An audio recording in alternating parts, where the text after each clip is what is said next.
Imagine that it's Wednesday, October 24th, 1962. It's early evening and dark. Your commute to the suburbs feels longer this time of year, especially tonight. Your radio is broken and you're desperate to get home to catch up on the news. Client meetings all day while the nation's on the brink of war. Martini poured, you make it a double. You head to the living room and flip on the TV. You're both eager and anxious to see the news. 2 nights ago, the entire country learned from President Kennedy that the Soviet Union had placed missiles in Cuba. Nuclear missiles, and they could reach the United States in minutes. In response, Kennedy said, the United States was establishing a naval quarantine around the island, and the Soviets had announced that they would run the blockade. Today, no one knows what's going to happen. This is a special report from CBS News. Good evening. This is Walter Cronkite at CBS News headquarters in New York. Well, at its beginning, this day looked as though it might be one of armed conflict. The tension, the real threat of nuclear war, feels like a physical presence. You can feel it in your neck, in your shoulders, and has a gnawing pain in your gut. Your family joins you on the couch in hopes that the most trusted voice on television has reassuring news. The good news?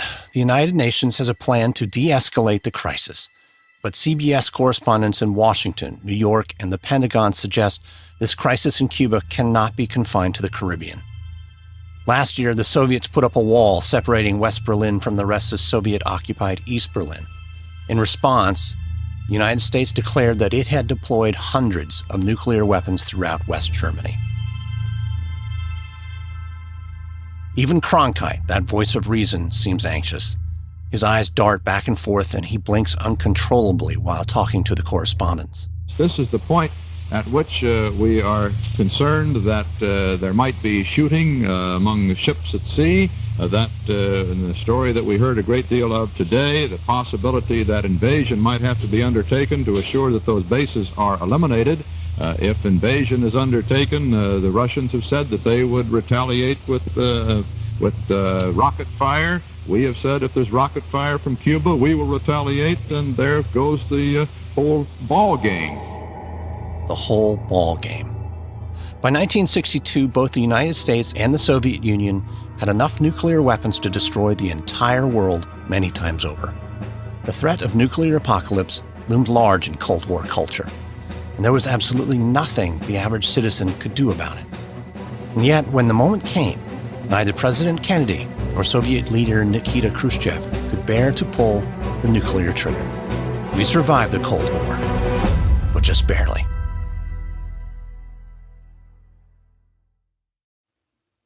If you like this podcast, you're probably looking for other great history podcasts to listen to.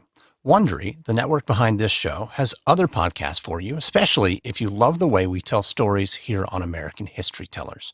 Great shows like Tides of History and Fall of Rome are fantastic trips back in time that give you a visceral feel for what life in those times might have been. And if more modern history is your thing, I'm going to go ahead and recommend my first podcast with Wondery, the political thriller Terms. It's a scripted audio drama, but is it fictional? Just head to apple.co/Wondery. That's apple.co/Wondery. Or if you're on an Android, just head to Wondery.fm. From Wondery, this is American History Tellers. Our history, your story. I'm Lindsey Graham.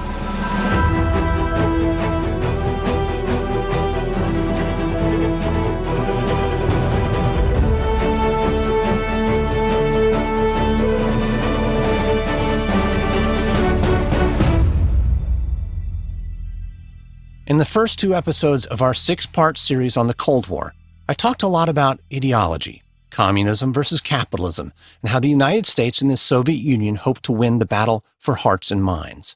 But the Cold War was never just a battle of ideas. The Cold War was the first conflict of the nuclear age. This was a new kind of war, and it required a new kind of strategy. On today's episode, we're taking a closer look at how the threat of nuclear war transformed American life, unleashing consequences that the Manhattan Project scientists could never have dreamed of. So let's start at the beginning. What are nuclear weapons? Are they really so different from conventional weapons? military planners during the Second World War didn't necessarily think so. By 1945, World War II had become a total war, with Germany, Japan, and the United States targeting major population centers. Early that year, Allied firebombs rained down on Dresden, Germany, completely leveling the city. The casualties? 25,000 dead. A month later, U.S. forces firebombed Tokyo. Half the city was destroyed. 100,000 civilians perished. In this context, most military planners saw nuclear weapons as larger, more expensive firebombs. The most notable thing about an atomic bomb, from their perspective, was efficiency. You could inflict an enormous amount of damage from a single plane. But the scientists behind the bomb had more doubts. The military may have paid for it, but scientists owned the idea of the bomb. Albert Einstein himself penned a letter to President Roosevelt in 1939 urging him to develop an atomic weapon. It took military leaders at least until 1942 to understand the potential of atomic power. They wanted to use it for things like powering submarines. But American and immigrant physicists kept pushing. Many of the United States' top physicists had fled Hitler's Germany, and they lived in fear that Hitler would beat them to the bomb. When the Army finally created the Manhattan Project in 1942, it did so because scientists had finally convinced enough generals that the threat of atomic war was real. The physicists understood that the science of atomic weaponry is not in itself that complicated, and that's what worried them. In the mid-1930s, scientists discovered that you could split the nucleus of an atom, a process called nuclear fission that releases energy in the form of heat and light. Under certain conditions, fission can trigger a chain reaction in neighboring atoms, and that fission chain reaction, if harnessed and controlled, could be an incredible resource. You could use this energy peacefully, for instance, to generate electric power, or you could use it to create explosions of terrifying force. The Manhattan Project concentrated on the latter, fission bombs. But the same scientists who suggested that the military build atomic weapons to defeat Hitler got cold feet when it came time to use the bombs in Japan. In the spring of 1945, a group of scientists from the University of Chicago, led by Nobel laureate James Franck, tried to talk the military out of using these new weapons on civilians. Instead of dropping the bomb on Japan, they argued, the military should invite Japanese leaders to witness a demonstration. Imagine you're a fly on the wall during a conversation between the scientific heads of the Manhattan Project in the summer of 1945. They've read the Franck report and are debating whether to endorse it. One of the scientists with close ties to Chicago makes the case. The world's never seen anything like this. We don't even know what it will do. The moral and ethical approach is to show the Japanese what we have, then give them the chance to surrender. J. Robert Oppenheimer takes a long drag from his cigarette, then asks the question they're all dreading. But what if the demonstration fails? Then the secret's out. It won't fail. You don't know that. But I'm not sure it's up to us anyway. This is a weapon, not a physics experiment. We have a responsibility. We've proposed this bomb to defeat the Nazis, not kill Japanese civilians. I'll be sure to pass your concerns along.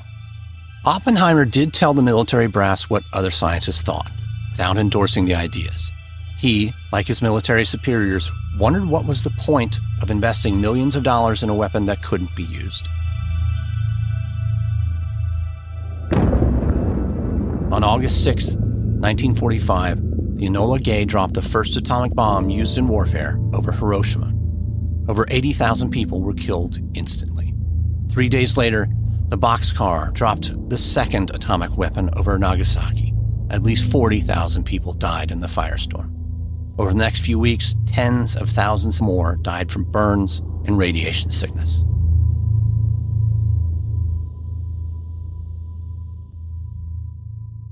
When Japan surrendered less than a week later, U.S. authorities credited the bomb. The atomic bomb was hardly the only high-tech weapon that won World War II, but its particular success left military planners wondering, what else could American scientists do? And while some worried about tying scientific research so closely to the military, others embraced this new direction. For instance, Edward Teller. 5'6" with a widow's peak, Edward Teller never lost the Hungarian accent of his youth. Teller arrived in the United States in 1935. In 1941, he became a citizen. Teller might politely be described as a nuclear enthusiast. Over the course of his career, he championed plans to use nuclear explosions to dig a new harbor in Alaska and blow open a new Panama Canal. He tried to convince President Reagan to put nuclear weapons in space. When he died in 2003 at age 93, almost every obituary referred to him as the father of the hydrogen bomb. Edward Teller joined the Manhattan Project to build a fission bomb, but even before that first bomb was finished, Teller was leading the campaign to build something even bigger and more destructive, a fusion bomb. Remember, fission splits atomic nuclei. Fusion joins them. The same process at work at the core of the sun, where hydrogen atoms are fused and become helium. In fact, fusion bombs use a form of hydrogen. That's why they're often referred to as hydrogen bombs or H-bombs. If you had to explain this concept to third graders like myself, you might find it helpful to grab a hunk of modeling clay. Take that hunk and split it in two. That's fission. Now smush them back together. That's fusion. For this analogy to be really compelling, you'd need a sound and a light show, and preferably a very large explosion, but you get the idea. The thing that really excited Teller about hydrogen bombs was that there are virtually no upper limits on their size. Bomb yields are measured by the amount of dynamite needed to make the same size explosion. The fission bombs the United States used in Japan had a yield equivalent to 16 and 20 kilotons of dynamite. That's 16,000 and 20,000 tons of dynamite. Teller predicted that a single hydrogen bomb would be at least 100 times bigger, 1.5 megatons. That's 1.5 million tons of dynamite. And maybe a bomb could even be as big as 15 megatons. Even military leaders at the time understood that there was no military use for a bomb that big. In 1949, a group of scientists charged with evaluating this program recommended against it. They warned that a hydrogen bomb could only be used to slaughter innocent civilians. A Hiroshima-style atomic bomb dropped in New York's West Village would destroy most of Lower Manhattan. A 15-megaton hydrogen bomb in the same location would wipe out not only the entire island of Manhattan, but also the other 4 boroughs, most of northern New Jersey, and parts of Westchester County. 5 of the committee members wrote a blunt addendum. We believe a super bomb should never be produced. Mankind would be far better off not to have a demonstration of the feasibility of such a weapon. This statement wasn't the work of a radical fringe. Oppenheimer was one of the signers. Perhaps he regretted his failure to stop the bomb back in 1945. But by then, the Soviet Union had an atomic bomb of its own. If you caught the first episode of this series, you may remember that the intelligence authorities were beginning to suspect that Soviet spies might know about the H-bomb too. Teller won the debate. He argued that scientists like Oppenheimer had overstepped their bounds. Scientists had a duty to serve their country. It was up to politicians to decide what to do with that knowledge.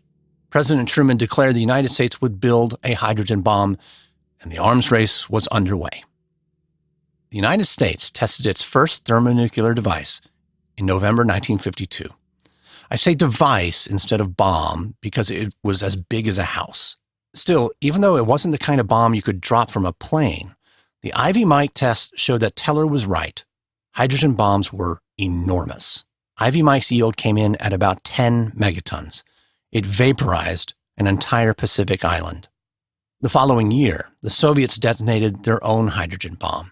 The yield was smaller, on the order of 400 kilotons, but so was the bomb itself. This was a deliverable weapon.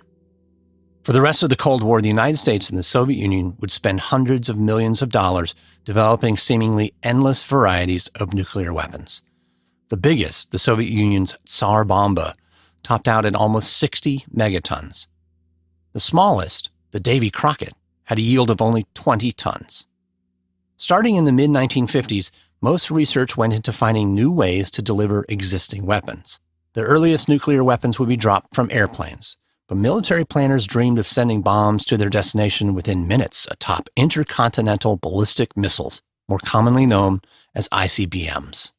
And this is why the nuclear arms race and the space race went hand in hand. A rocket is a rocket. You put a capsule on top and you're going to the moon. Put a warhead on top and you're fighting World War III.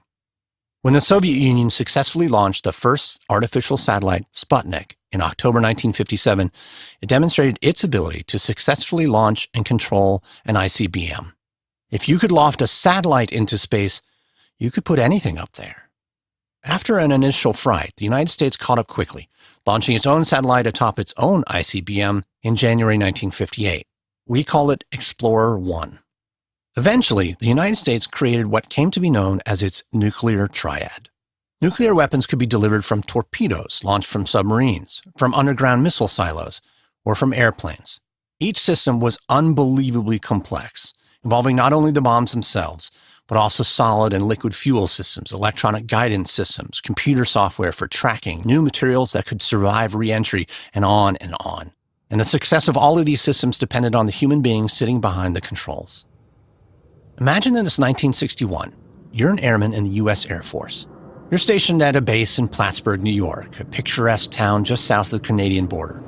The airfield sits on the edge of Lake Champlain, but you spend most of your time in the far less scenic environment of a B-52. From the outside, the B-52 Stratofortress is a great whale of an airplane. From the inside, it's a windowless war machine with every spare inch covered in monitors and controls. The base at Plattsburgh is part of the Strategic Air Command, the SAC, the division of the Air Force that handles the missile silo and air-base parts of the nuclear triad.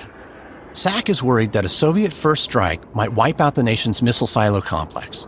Now that the Soviet Union had functional ICBMs, the United States would only have a few minutes warning, not hours, of a surprise attack. The military brass have come up with a terrifying solution: Operation Chrome Dome.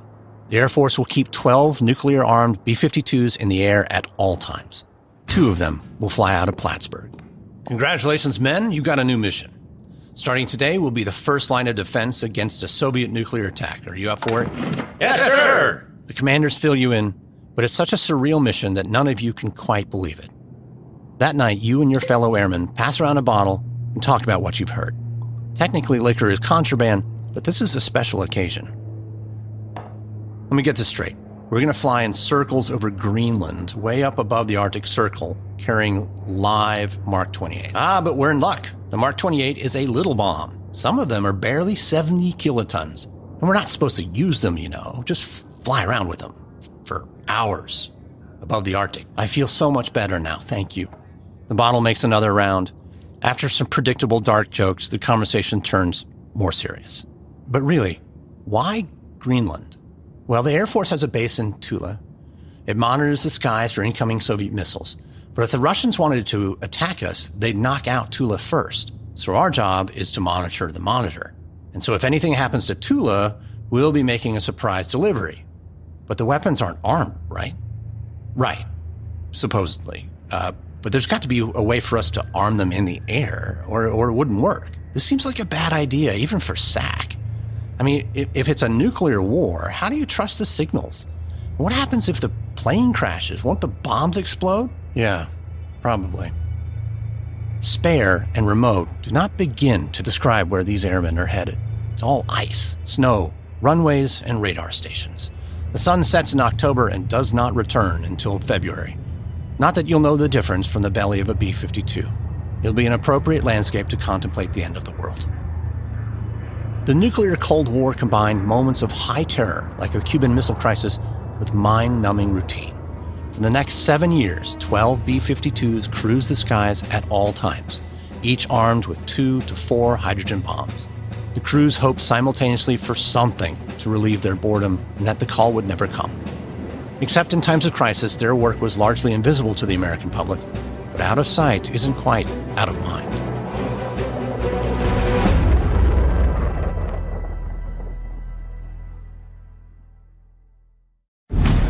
Every day, business is at war. Blue chips versus disruptors, American giants versus Chinese competition. Sometimes the prize is your wallet, sometimes your attention, and sometimes it's just the fun of beating the other guy. Corporate raider Carl Icahn sets his sights on Blockbuster. I'm David Brown, former anchor of Marketplace, and I'm hosting a new podcast about business. We'll go deep into the stories of the most iconic business wars of all time. Nike versus Adidas, Netflix against HBO, McDonald's and Burger King. They get real. They get personal. From Wondery, this is Business Wars. Subscribe today on Apple Podcasts or your favorite listening app.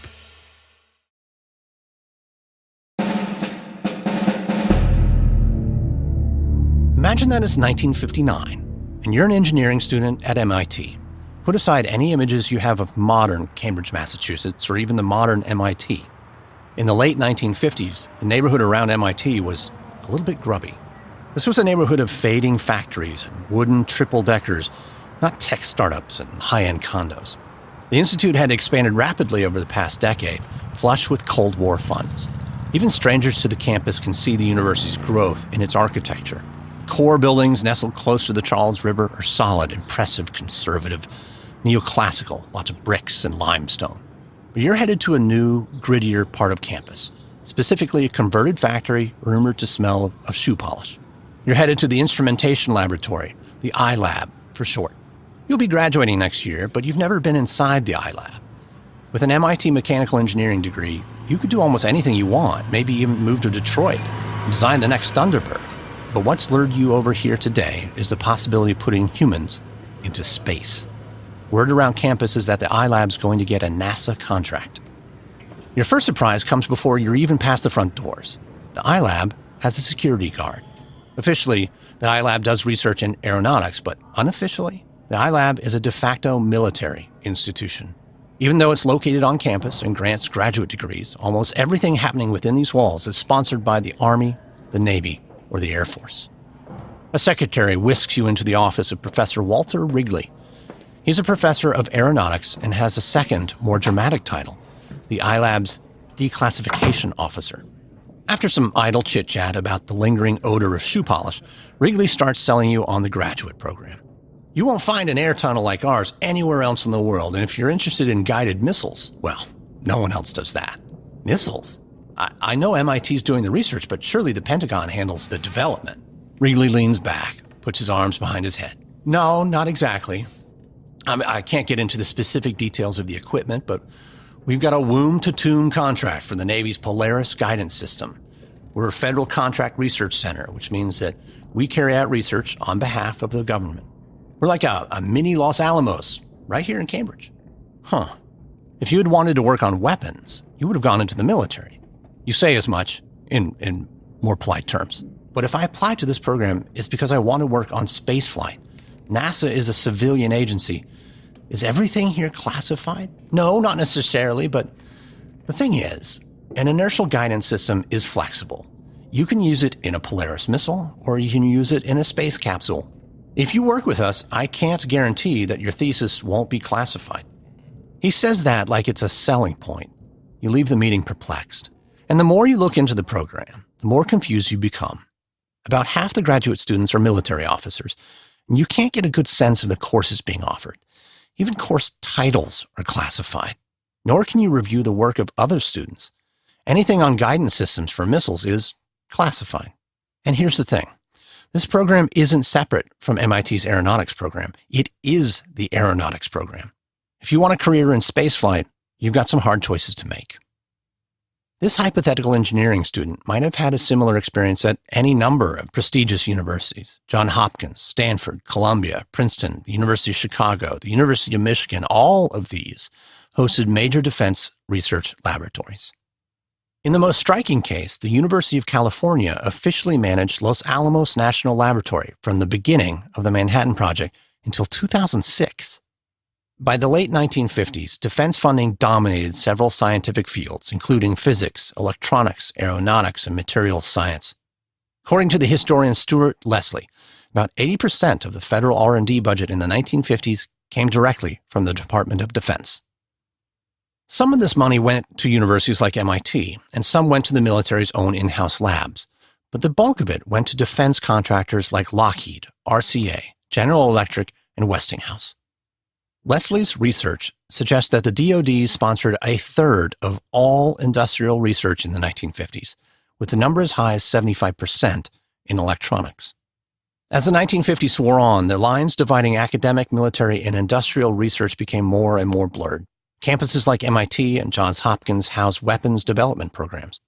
An Air Force think tank, the RAND Corporation, developed the field of theoretical economics. It's not an exaggeration to say that defense projects created some fields of academic study out of whole cloth. In the mid-1950s, the Air Force asked another MIT laboratory, the Lincoln Laboratory, to come up with a way to monitor and display radar information in real time. The idea was to speed up the Air Force's response time in the event of a nuclear attack. The Air Force started Project SAGE, the most advanced computer undertaking in the world. SAGE stood for Semi-Automated Ground Environment, and to build it, the Air Force contracted with IBM for the hardware and a new company called System Developed Corporation, or SDC, to provide the software. By 1957, half of the country's programmers worked for this spin-off company. By the time the contract wound down in 1963, more than 6,000 programmers had passed through SDC's doors. These SAGE alumni fanned out into private industry. Any number of civilian technologies came out of SAGE, either directly or indirectly through the work of project alums. Let's say, for instance, that you want to reserve a seat on an airplane. In the late 1950s, you'd make your reservation, the travel agent would call it in, and a representative from the airline would then confirm whether or not the seat was available. The problem here is obvious. The seat you booked might have been sold by the time your agent called it in. Airlines had the same problem as the Air Force. They needed real-time information. In 1964, American Airlines unveiled the first computerized reservation system, the Semi-Automated Business Research Environment, or SABRE. SABRE used the same IBM machines, the same programming logic as SAGE. This post-war model of science policy came to be known as the linear model. Basic research begets applied research begets useful applications. In other words, by the early 1960s, it had become nearly impossible to separate American corporate ingenuity from national defense. Right after World War II, Americans had been excited by the prospect of converting the wonders of scientific research into military and civilian technology. Yes, atomic energy had led to a new type of warfare, but it also offered promises, energy too cheap to meter, and cures for cancer. But even by the late 1950s, this military-to-industrial pipeline began having significant consequences for American society.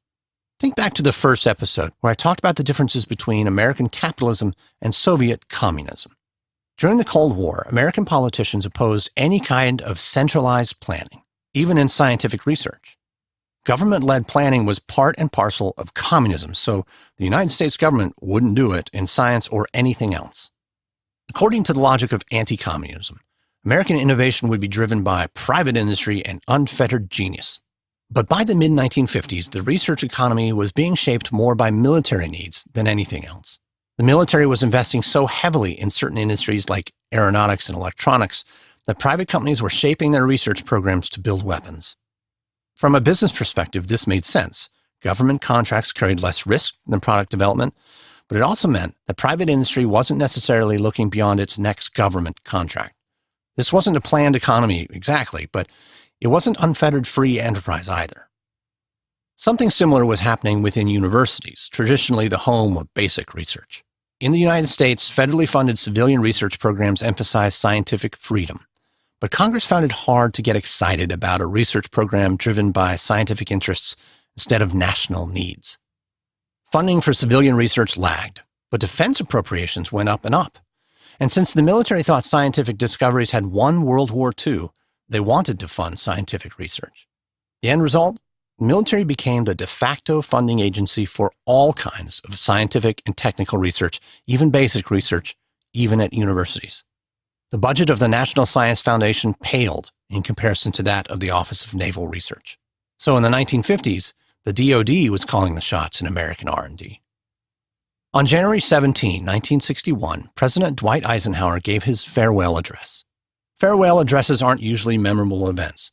With the exception of perhaps George Washington's farewell address, most Americans would be hard-pressed to recall anything from a farewell speech. But Eisenhower's is the exception. Eisenhower's speech began by describing the fundamental shifts in American life occasioned by the Cold War.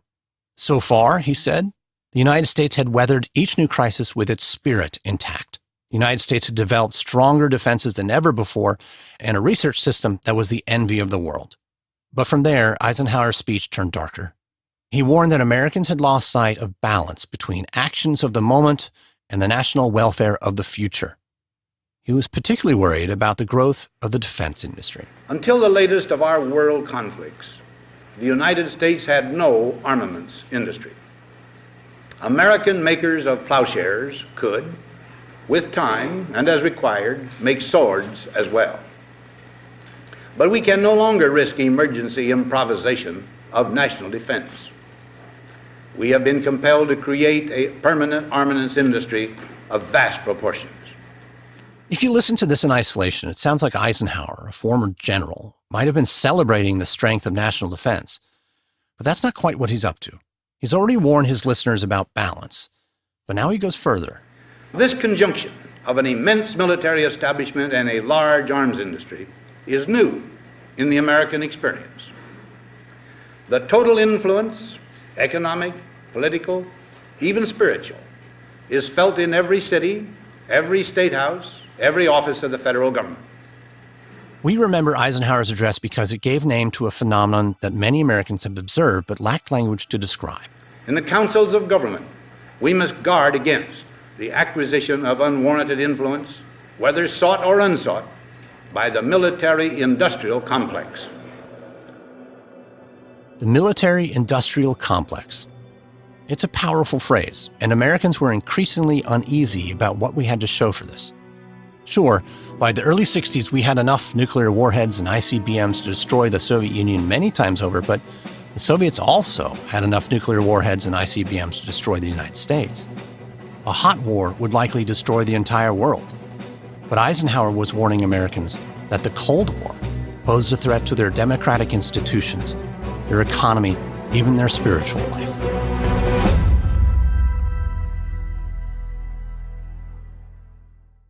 As a history buff, there's a show that's really been hitting the spot recently. It's a nice blend of fact and entertainment that is quite a departure from boring history classes you might have had. It's called Tides of History, and it's about the echoes of the past and how they're still all around us, defining how we live, how we pray, how we earn money, and even how we raise our children. PhD historian Patrick Wyman takes us from the fall of the Roman Empire to the rise of the modern world. Stay tuned at the end of this episode for a sneak peek. And don't forget to subscribe to Tides of History on your favorite listening app.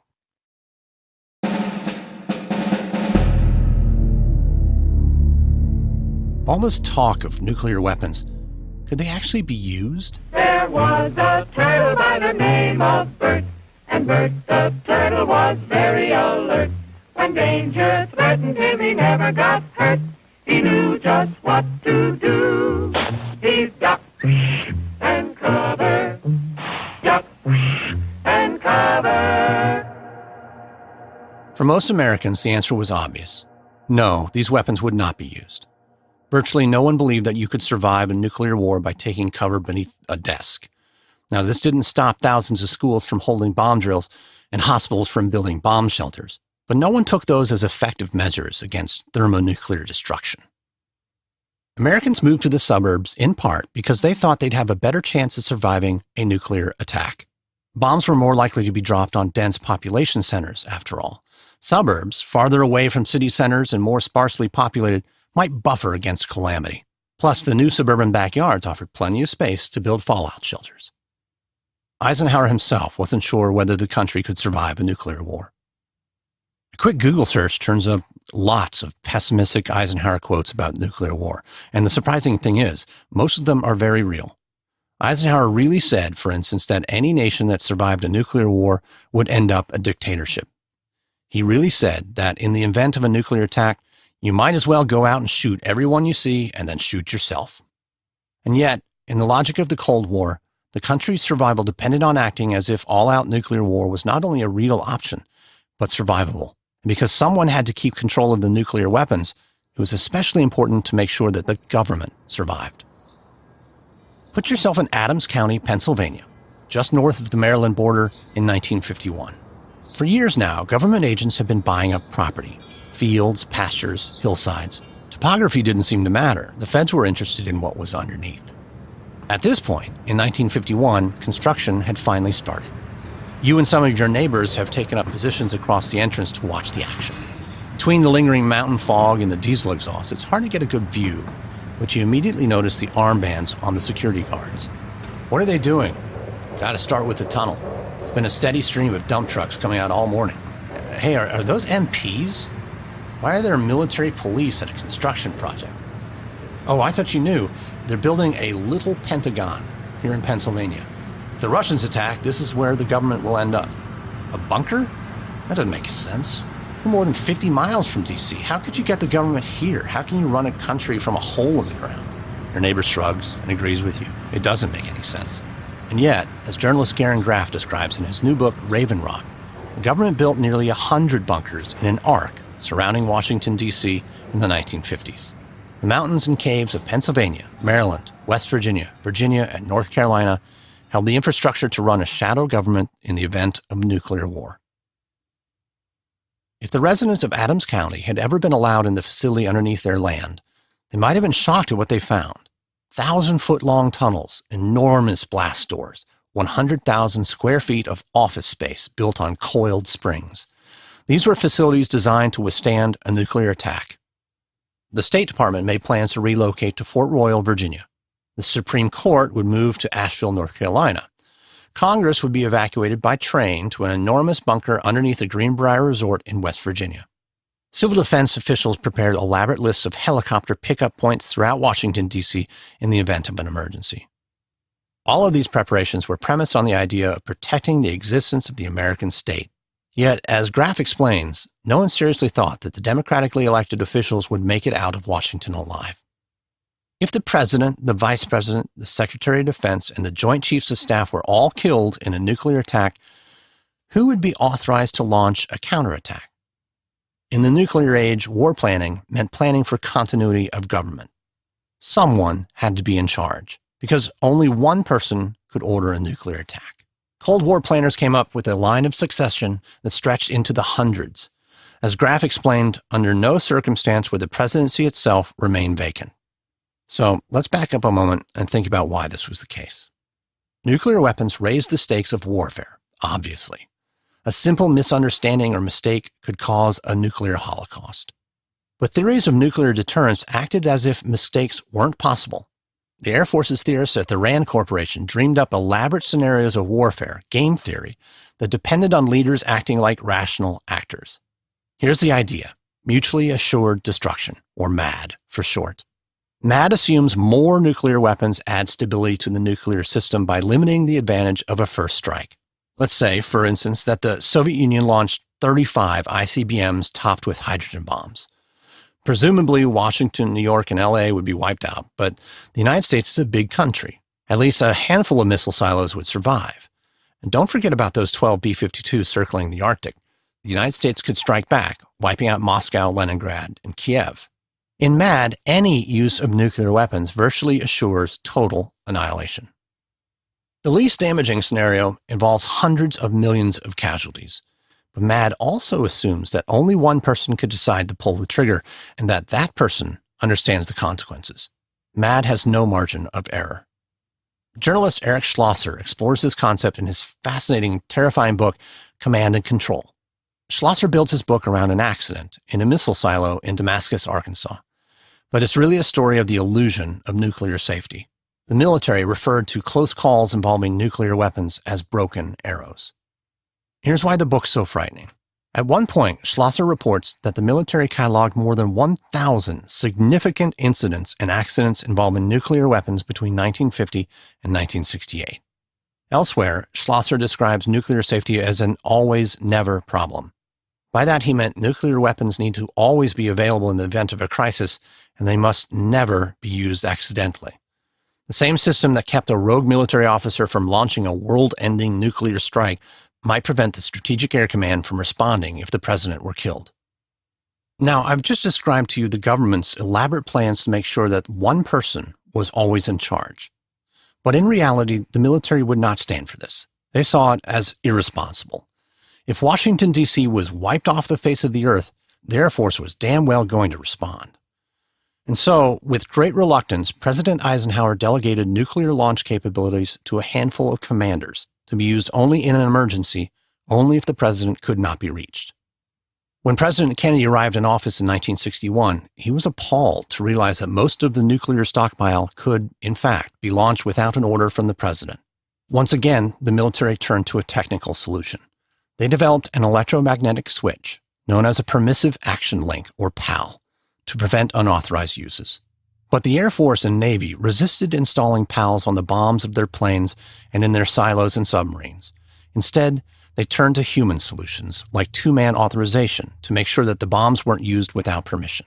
Which brings us back to our B-52 crew member, circling in the air above Tula.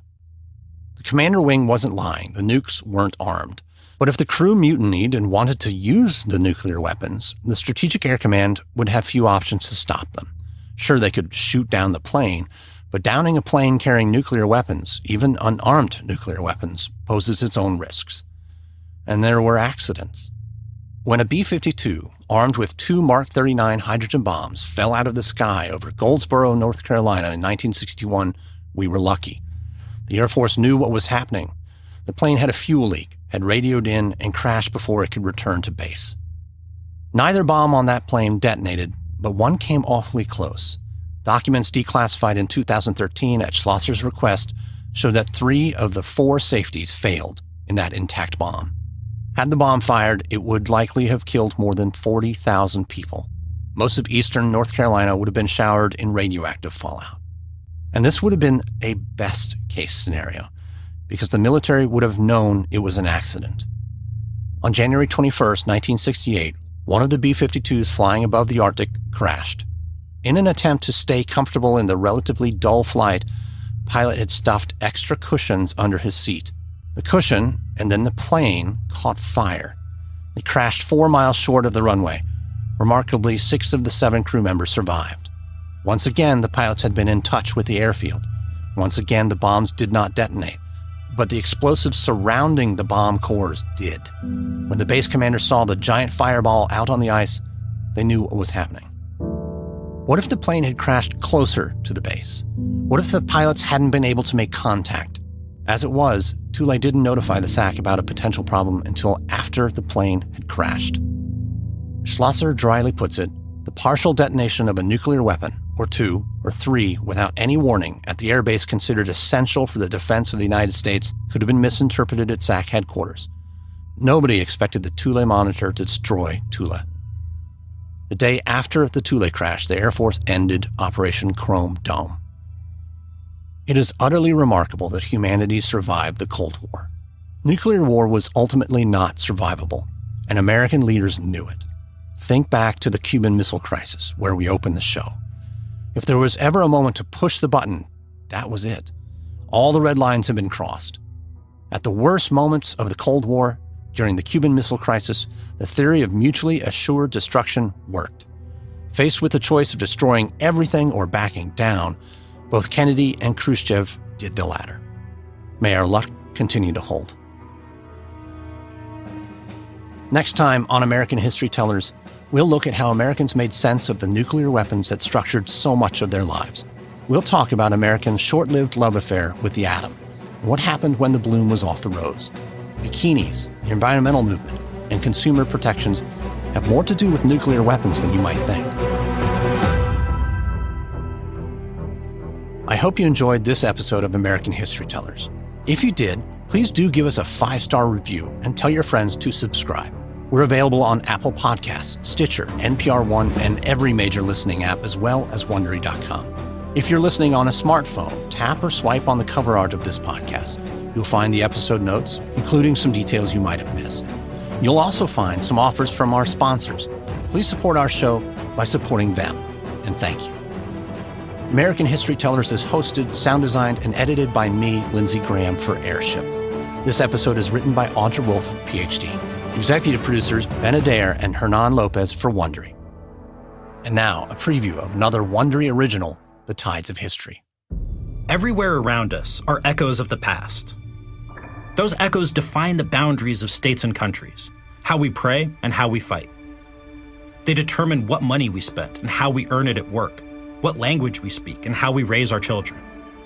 As Mark Twain said, history doesn't repeat itself, but it does rhyme. I'm Patrick Wyman, the host of Tides of History. It might sound corny to say this, but I believe that history matters. It's an essential tool for understanding our world and how it got to be the way it is. But it also tells us that the world doesn't have to be as it is, that there are other ways of doing things, that things weren't destined to happen the way they did. In Tides of History, we're looking at two major tides. First, the fall of the Roman Empire, my specialty and the subject of my last show, The Fall of Rome. Barbarians, political breakdown, economic collapse, mass migration, pillaging and plunder. We're covering all of it. Second, we're looking at a time I call the rise of the modern world. The roots of our own present world can be found in the 300 years between 1350 and 1650 AD. Everything from modern states to globalization to capitalism to the printing press to science. We try to understand these things not just from the top down, but from the ground up, from the perspective of ordinary people and how they experienced their world. It's all there, and so are interviews with academic historians, journalists, and a whole bunch of other interesting folks with something to say about history. Follow along with me as we explore these and many other topics. Subscribe to Tides of History, available on Apple Podcasts, Stitcher, NPR One, Wondery.com, and everywhere else you get your podcasts.